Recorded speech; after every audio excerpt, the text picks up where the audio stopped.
noneho menye za filime zo kwerekana utwobo zigiye gutezwa imbere mu Rwanda.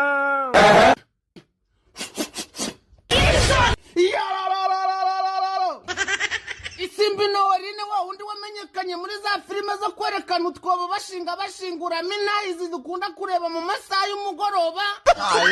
Yongeye kugaragaza umukobwa wagaragaje ko afite impano yerekana utwobo.